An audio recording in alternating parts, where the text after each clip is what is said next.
শুক্রবারে সবাই কেমন আছো বলো তো। শুক্রবারে দেখো আমার কাজের অভাব নাই।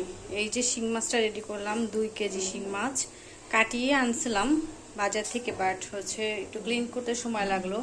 আর এই যে ডিম, ডিম দিয়ে কি তৈরি করা যায় তোমরা কিন্তু কমেন্টস করে জানাবা।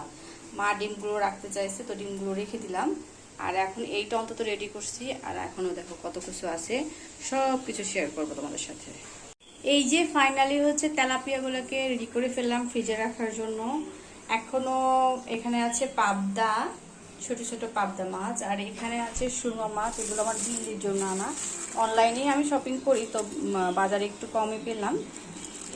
তো এগুলা এখন আর আমি রেডি করব না, কারণ সময় নাই। এগুলোকে হচ্ছে ফ্রিজে রেখে দিব, যে কোনো একটা সময় নামিয়ে কেটে নিব।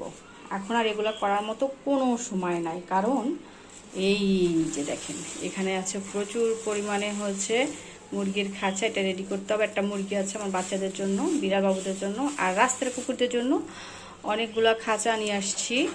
তো এগুলো আমার এখন রেডি করতে হবে, যেহেতু ওদেরকে রাতে খাবার দিব।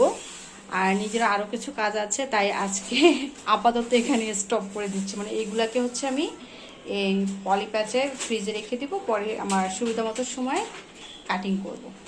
এই যে বাইরের কুকুর বাচ্চাদের জন্য রেডি করা হচ্ছে মুরগির খাঁচা, যেহেতু ওদেরকে আজকে খাবার দিব। সপ্তাহে আরও একদিন চেষ্টা করি, মানে 2 দিন চেষ্টা করি ওদেরকে খাওয়াইতে। ওরা হচ্ছে 16 জন, তো ওদের জন্য এই যে মুরগির খাঁচাগুলো রেডি করতেছি।